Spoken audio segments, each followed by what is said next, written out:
We are here today to celebrate the man, the myth, the legend, the one and only, the hardest working man in the civil rights movement for over 60 years, Jesse Louis Jackson, who we affectionately call Rev. Give it up for Reverend. Good afternoon, everybody. First of all, I want to thank Pastor Zach and for Ion and for the Interfaith Council, the Mayor's Interfaith Council, for putting this together. Yeah. Because far too often we forget to memorialize not only the life, but also the passing, the transition of those who have had such an impact on us. Me personally, this city, the state, and the nation. So I bring greetings on behalf of our Mayor Barbara Lee and the city of Oakland as we gather to honor the extraordinary life and legacy of Reverend Jesse L. Jackson Sr. Mayor Lee asked that we recognize Reverend Jackson as a towering voice in the struggle for civil rights, economic justice, and human dignity. Mayor Lee considers Reverend Jackson a close friend and a mentor in the movement. For decades, he challenged the nation to live up to its highest ideals and reminded us that when ordinary people organize with courage and conviction, we truly can have a movement. Reverend Jackson's connections to Oakland run deep. He stood with this community in moments of challenges and in moments of progress, always lifting the call to justice and opportunity for those too often left behind. His leadership, from marching alongside Dr. King to founding the Rainbow Push Coalition, helped expand the promise of democracy and inspire generations of leaders and activists across this country. Today, on behalf of Mayor Barbara Lee and the city of Oakland, we are proclaiming March 7th as Reverend Jesse L. Jackson Sr. Day, a day dedicated to reflecting on his legacy, celebrating the progress of the civil rights movement, and renewing our commitment to justice, equality, and opportunity for all. Rest in power, Reverend Jackson. Keep hope alive. Keep hope alive. Thank you, Pastor Carey, for this opportunity. To my brothers and sisters, ladies and gentlemen, I am Bishop L. Lawrence Brandon, the senior pastor of the Evergreen Missionary Baptist Church. And as pastor of Oakland's historic Evergreen Missionary Baptist Church within our 78 years history, we were blessed to host the late Dr. Martin Luther King and the Reverend Jesse Jackson. Today we pause to honor the living legacy and enduring impact of Reverend Jesse Louis Jackson, a prophetic voice who reminded a generation of something powerful and deeply personal. Dignity begins with identity. Reverend Jackson taught us to stand tall in a world that sometimes tries to make us bow low. Through marches, campaigns, sermons, and movements, he declared words that still echoes in our communities, our classrooms, and our churches. I am somebody. That declaration was more than a chant. It was a theology of human worth. It reminded the poor, it reminded the overlooked, it reminded the marginalized and the forgotten that their lives carry value, purpose, and divine significance. Reverend Jackson also challenged the world to look deeper into the stories behind people's struggles. He once said, in my closing, "You see me running for the White House, but you don't see the house I'm running from. I have a story." In those words, he taught us empathy. Every person carries a journey. Every person carries pain, perseverance, and possibility. So let's speak boldly, let's speak courageously, and let us all serve compassionately. As Reverend Jackson once said, we must never surrender. Keep hope alive. Thank you, Pastor. Let's give it up for Bishop Brandon. We also have an unveiling from the artist locally from Hayward, California, Andrew Kong Knight. Go ahead, Brother Knight. Okay, so are you ready? Everybody ready? Yeah. Keep hope alive. Keep hope alive. Keep hope alive. Keep hope alive. Keep hope alive. Keep hope I alive. am somebody. I am somebody. What do you think?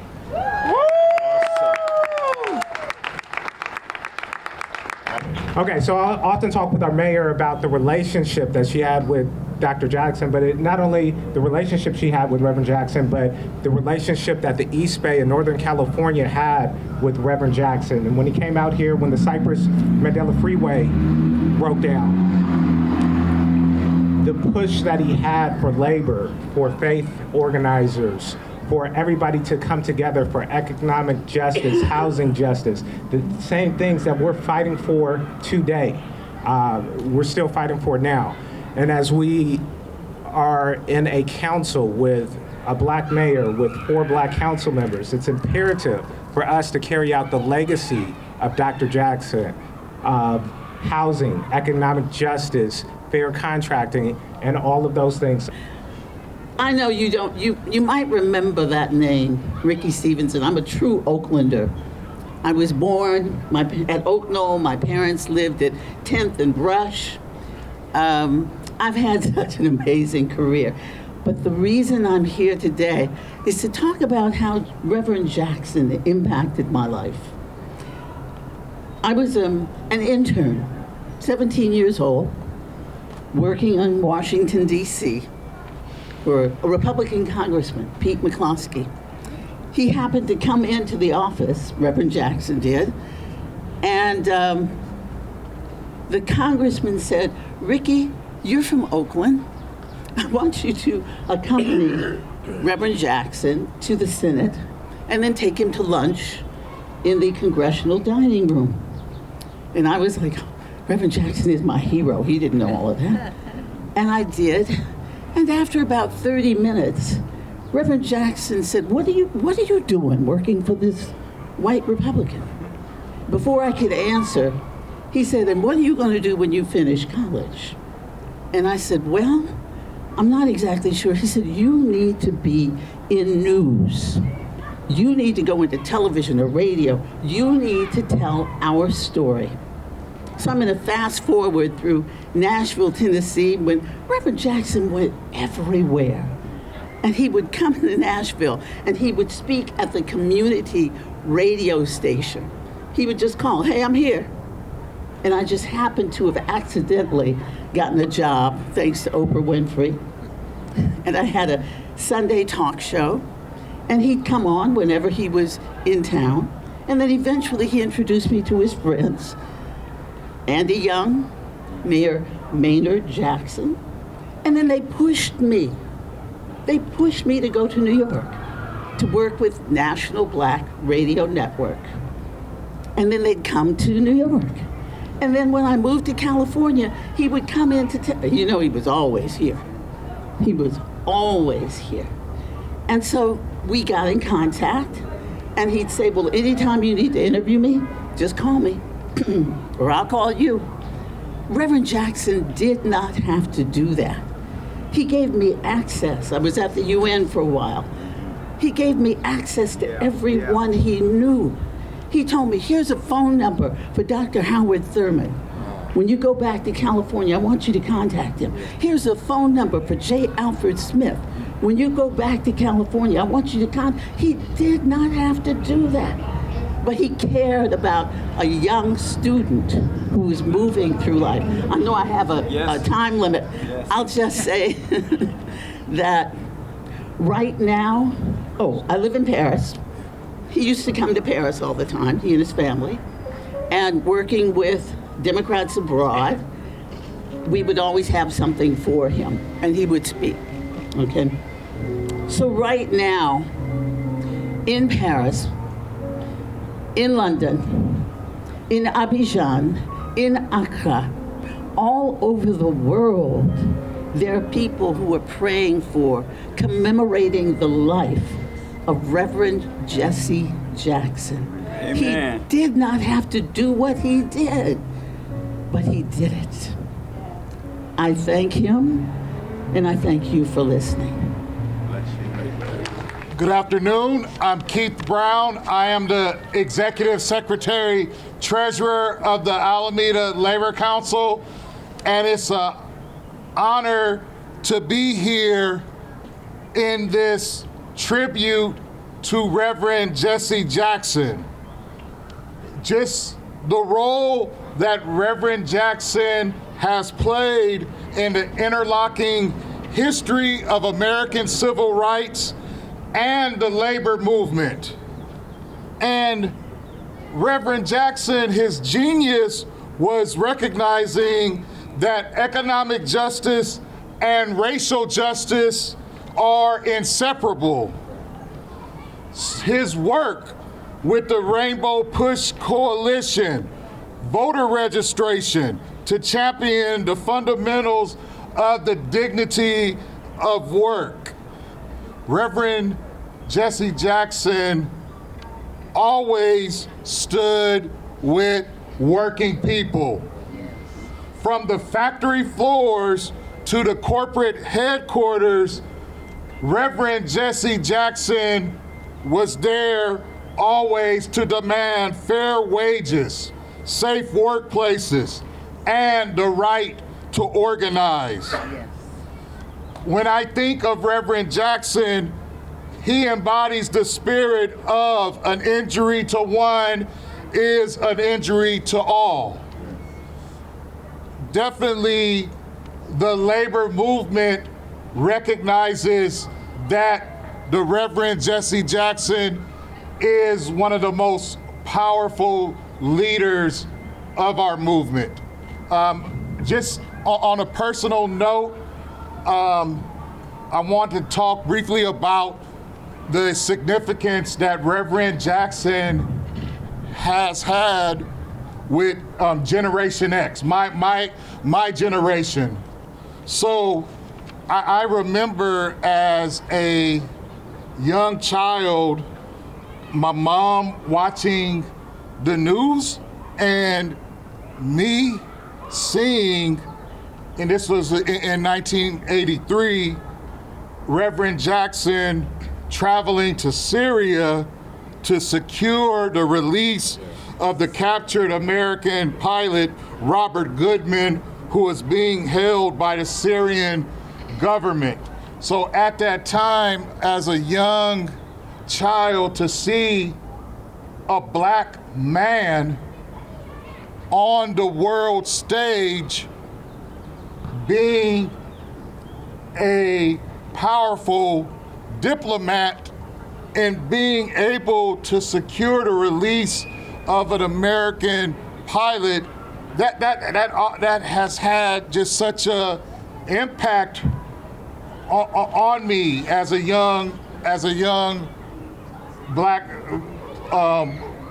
boy growing up in the 80s in the age of Reagan. So I like that inspiration. When I was in junior high, I did research, and I remember writing a paper about Jesse Jackson, the Reverend Jackson, and I just think, where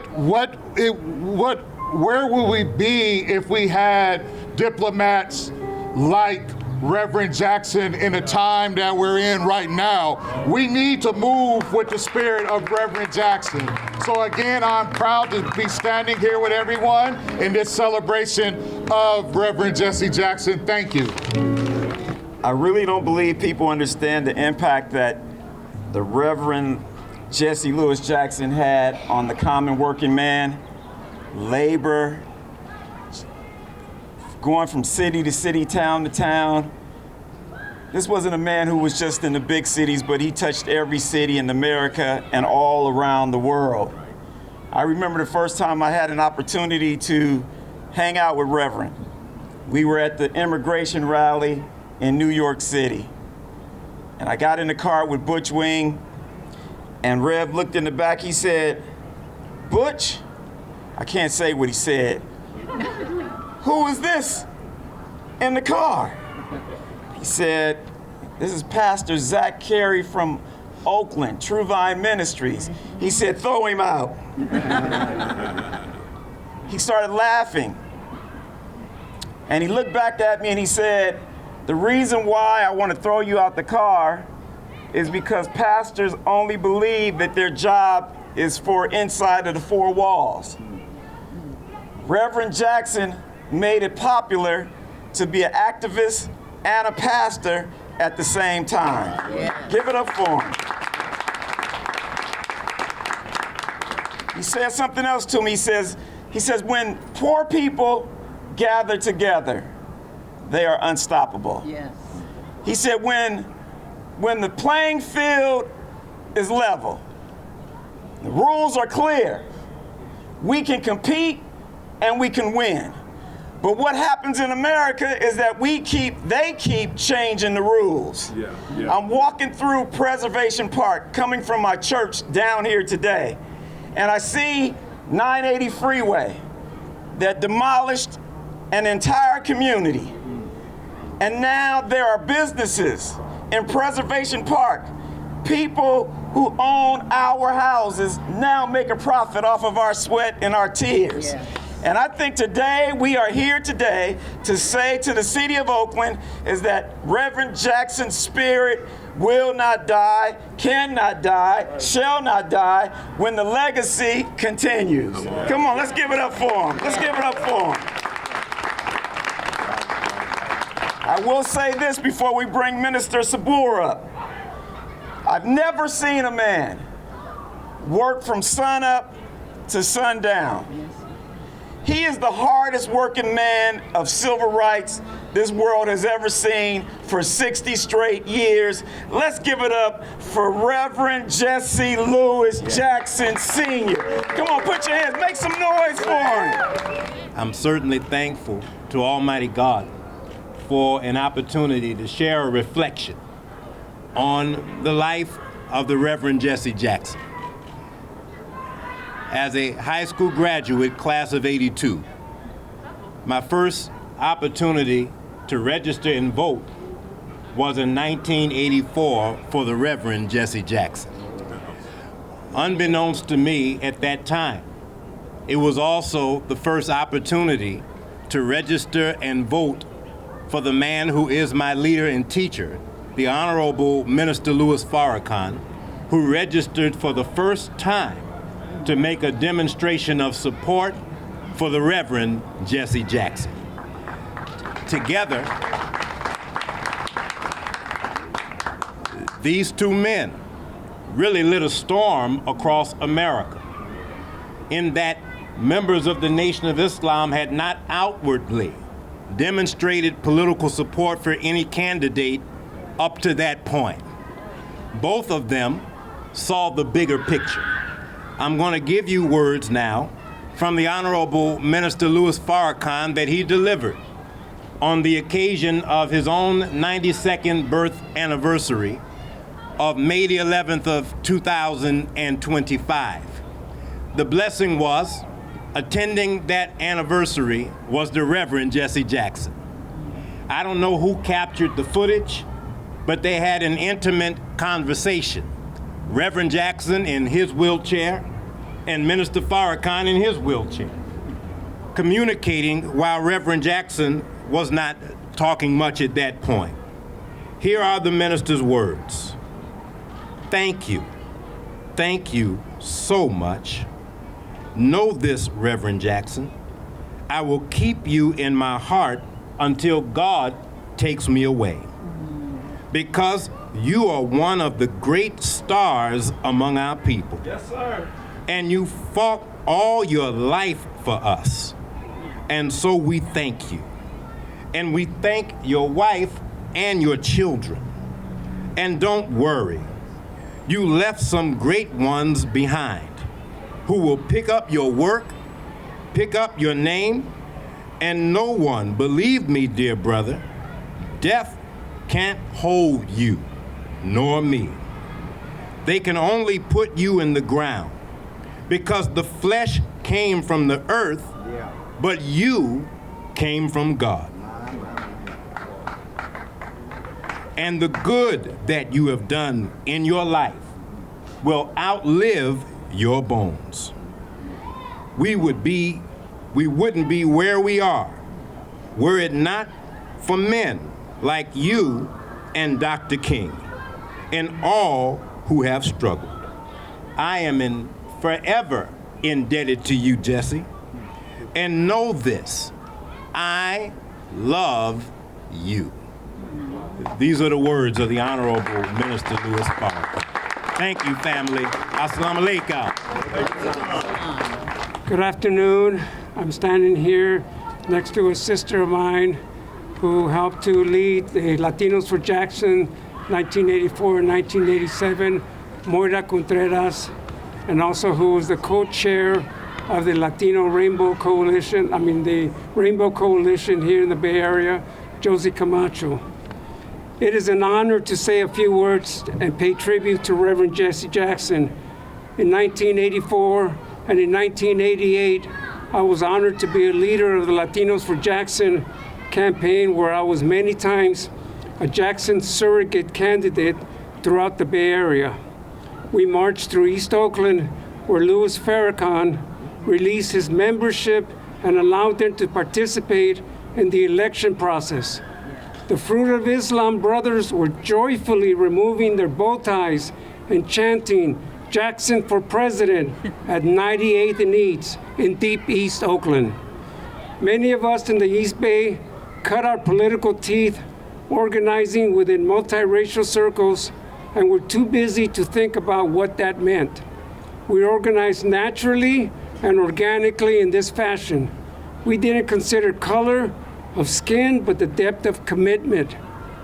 Then Reverend Jackson introduced the Rainbow Coalition concept, and when he asked us to repeat, "I am somebody," we knew he was speaking to all of us, regardless of skin color, national origin, religious affiliation, or gender.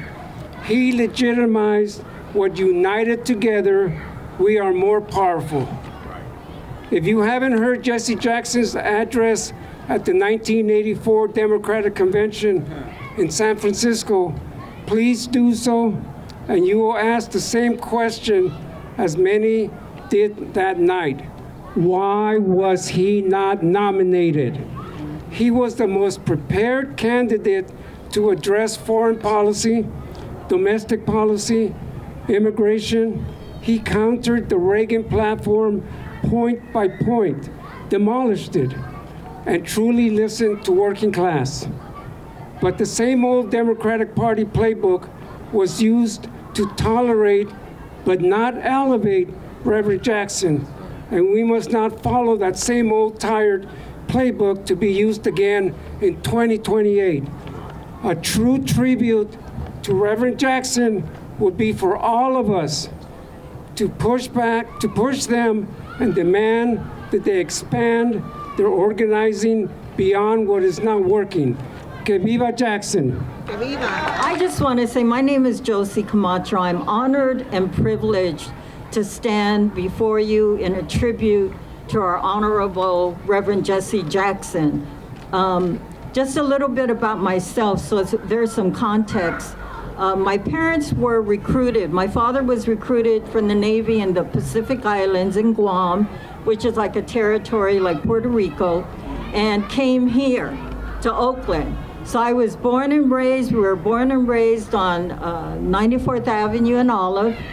Went to Cox, E. Morris Cox School, which sadly is no longer here. My siblings went to Elmhurst. I graduated from Castlemont, so I'm a proud graduate of Castlemont. And whenever I see my Oakland Tech brothers and sisters, we embrace, because back then, every time there was a game, there was a fisticuffs going on. So with that, I want to say, Jesse Jackson, when he came to town and when he announced, I can't tell you how personally excited I was, because here was a black man daring to run for president. He had the audacity, he had the passion, and he was a troublemaker, as Congressman John Lewis refers to, making good trouble. He changed the landscape. What started happening was You had Asians for Jesse, Latinos for Jesse, labor for Jesse, Arab Americans for Jesse, Jews for Jesse, gays for Jesse. You had everybody because he had a message that resonated with all of us, that if we could get someone like Jesse in the White House to change U.S. policy and international policy, we were moving in the right direction. I want to say on behalf of our Reverend Jackson that today we fight for inclusion and democracy. And when we say we're in, we're in. Thank you very much. I want to thank Pastor Zach and also the mayor for hosting this recognition, first and foremost, for the Reverend Jesse Jackson. Oakland was a special place for the Reverend Jesse Jackson. It was a special place from the standpoint that he had ongoing ties not only with Reverend Zach and a number of other ministers, Pastor Smith out at Allen Temple, but he had deep relationships with individuals who were here. The very next day after Jesse Jackson announced that he was running for president of the United States out of Washington, D.C., he held a similar campaign kickoff right here in the city of Oakland. It was Josie Camacho, it was Butch Wing, it was Barbara Lee. It was a number of individuals who came from a cross-section of this community. Wilson Rouse Jr., and we hope that we keep him in our prayers because he's not doing well at the moment. It was a number of individuals who came together that helped to give the concept of the Rainbow Coalition. The disability community, the gay community, the straight community, the religious community, all the communities came together, and that you saw across this country. Jesse never stopped until he passed, caring about the people of this country. Many of us saw him when he was in a wheelchair. Many of us visited him when he was in the hospital, and he, until his dying breath, really kept the focus on making sure that all power was to the people. Thank you. So we would like, on behalf of Mayor Lee, we are proclaiming that March 7th shall be recognized as Jesse Jackson Day, a day dedicated to reflecting his legacy, celebrating the progress of the civil rights movement, and renewing our commitment to justice, equality, and opportunity for all the people. May the memory and legacy of Reverend Jackson continue to inspire future generations to stand for justice, speak truth to power, and keep hope alive. Just wanted to share the proclamation on behalf of the City of Oakland, Mayor Lee. Thank you all for coming out today. Thank you to Pastor Zachary, Carey, and the Mayor's Interfaith Advisory Committee, and all of you.